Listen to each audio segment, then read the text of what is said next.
Good morning. I'm Stuff's Chief Political Reporter and I'm joined by the Leader of the Opposition, Christopher Luxon. Good morning, Christopher. Good morning. Good to be with you. National are a bit worried about the brain drain right now. What do you think needs to be done to keep young Kiwis from leaving? Well, look, I think overseas, the OE is a sort of rite of passage for most Kiwis.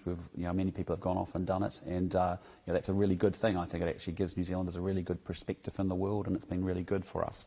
But what we're really worried about is that there are young people and businesses and migrants that are actually deciding maybe New Zealand isn't a place for me to be, laying down my long-term roots. We want New Zealand to be a country where people feel I can start up a business, I can make a contribution to a community, I can come here and actually make something of myself because it's lots of things to do and lots of opportunities. So I think that's the challenge, right? We appreciate people who want to go travelling, and that's a big part of our Kiwi lifestyle and our mindset and who we are.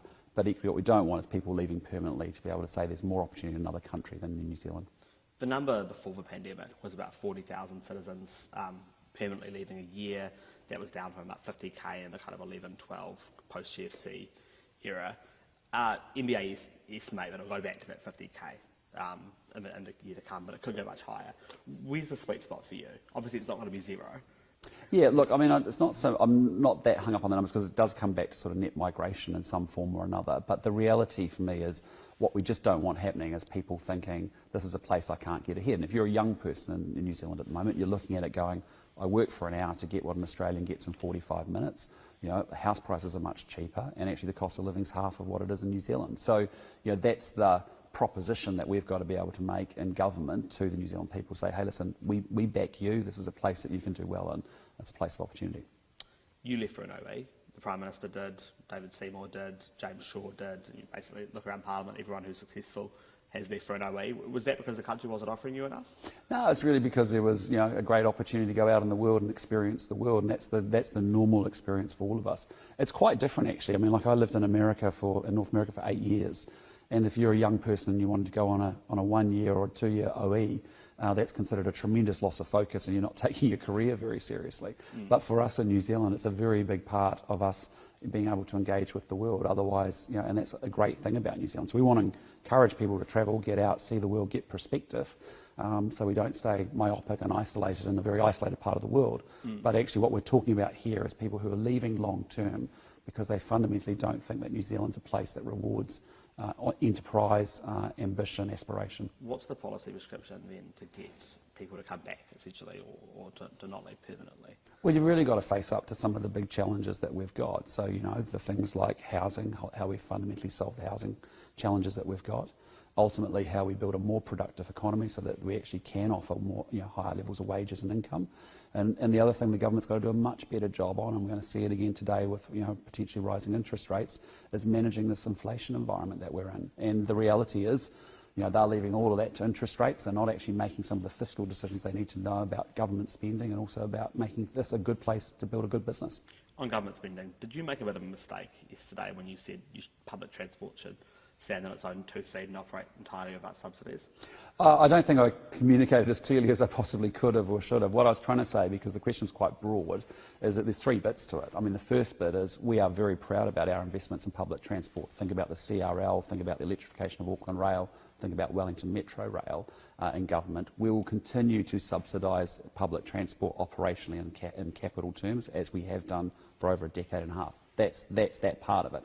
But the conversation where I probably wasn't clear enough is what I'm not up for is actually subsidising white elephant public transport projects. And the good examples to me are, first and foremost, the slow train from Hamilton to Auckland. The emissions are worse, the journey times are worse, and actually, as I know, having used public transport in Auckland, but also overseas, is it needs to be compelling and convenient and actually a good product for people to want to use it. And putting $100 million into that and subsidising each and every passenger to the tune of $285, I just think that buys a lot of bus expressways and a whole bunch of other public transport options that would be better spent. I also don't think spending $29 billion on a light rail project is great, and it's coming from the same folk that brought you an $800 million walking and cycling path across the Waitemata. It's a brilliant idea. Do you need to get a bit tighter on that, though? I mean, when you're the Prime Minister, you can't just say policy things like that and then have to backtrack and change them, right? No, we were discussing three things, current settings around how we fund public transport, white elephant public transport projects, and then actually the fare reduction. That's a new thing that's happened, a 3-month trial of that. So, but equally what I'm also quite comfortable saying is, look, I probably didn't express myself as clearly as I could have, and it's okay to say that and actually clarify that. Yeah, Labor seized on that one. They said you'd basically be tripling bus fares in Auckland. I mean, that kind of thing, an election campaign, could get a whole cycle before you're able to respond to it. Is this the kind of stuff you're going to need to tighten up before 2023?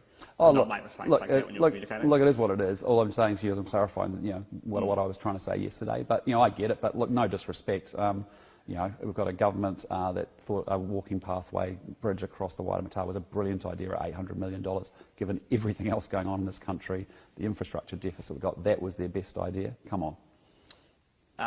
Paula Bennett collected $1.8 million in donations for you in recent months. She was looking for more, so maybe it's more for now. That's a huge haul.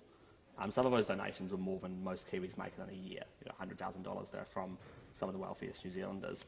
What do you think those rich listers want when they donate that much money? It's not a small amount of money. Well, look, I think what was exciting was that, you've got a bunch of New Zealanders that are sitting out there, care deeply about democracy, want to make sure that there's actually a really fair contest of ideas as we go into the election next year. That was pretty encouraging for us in the National Party. As we've said, we've reset. We've got the public, understanding now that what we're about. We've got, I think, the media increasingly focusing and thinking about the things that we want to talk about: cost of living, economic management, and then we've got donors actually stepping up and saying, "I actually back these guys, and I actually want to see a fair fight." Some of those people backed other political parties as well, but I just think it's encouraging. And it's not just the big donors. We've also got lots of small donors, and we've had lots of people reach out wanting to explore candidacy and get involved with the party over the last 4 months, and that's pretty exciting. Do you think our donation laws then need changing, or are they pretty much right where they are? Oh, look, I think they're pretty well right where they are, myself. But, the bottom line is, it's important that we've got donors that are actually saying, I want to have a fair competition and I want to see democracy do well in New Zealand. The government has a tremendous amount of incumbency and a lot of resources, and it's important that we fundamentally able to put, people want to back us and our ideas, and it's really been good to see. It's a good turnaround for the When you National donate Party. something like $100,000 to the National Party, does that mean that when someone gives you a ring, you'll pick up? No, and that's why I don't talk money and donations with anyone. I know some of those people on that list. Many of them actually I don't know. But the point is, that's for Paula to deal with as in a fundraising capacity. But the good thing is, we actually need to make sure that we, as a party, after a period of dysfunction, I'd say, we're now back in the game, and people got a sense of where we're trying to go. They want to back us, and they want to see a good fight, good contest next year. You have a war chest for next year, basically. Is that? Well, I mean, we need to be able to gear up for a campaign next year, and this is, fundraising is part of it. Engaging supporters and members is another part of it. Finding outstanding candidates is another part of it. Making sure we've got the policy plans and ideas and the communication right is important too. One of the policies Labor's been hitting you with really hard, and they'll hit with you with for the entire election campaign, has been the 38% tax rate reduction. Most Kiwis don't make more than $180,000. And they've been using that to say that you'd get a $8,000 tax cut or an $18,000 tax cut if you're a Prime Minister. Obviously, if they were just attacking you on the indexation, it'd be a much blunter attack. It would only be $1,000. Do you feel like you have to stick with that policy because so many of your donors are ones who would actually get a lot of money out of that? Or? No, I think you're drawing a really long bow.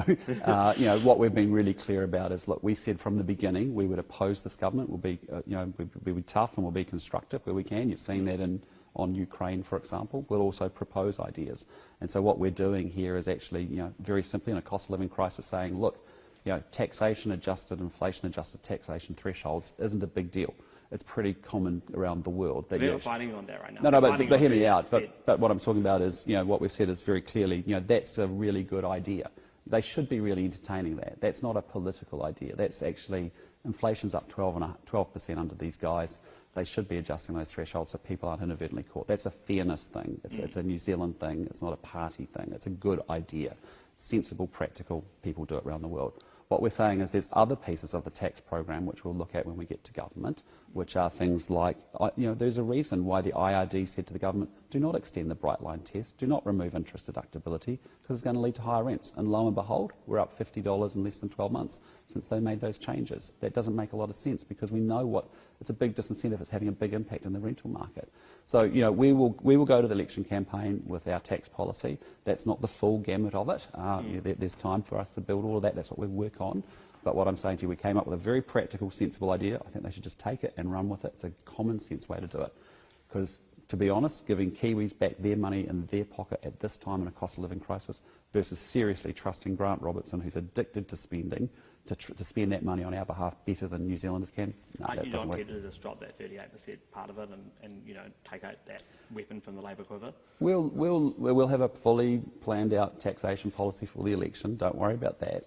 But what I'm saying to you is that fundamentally there's a really good, pragmatic, practical idea they could do tomorrow. And then, as I said, the other things are things that we've talked about. We know that are having big impacts. Christopher Luxon, thank you for your time. Appreciate it.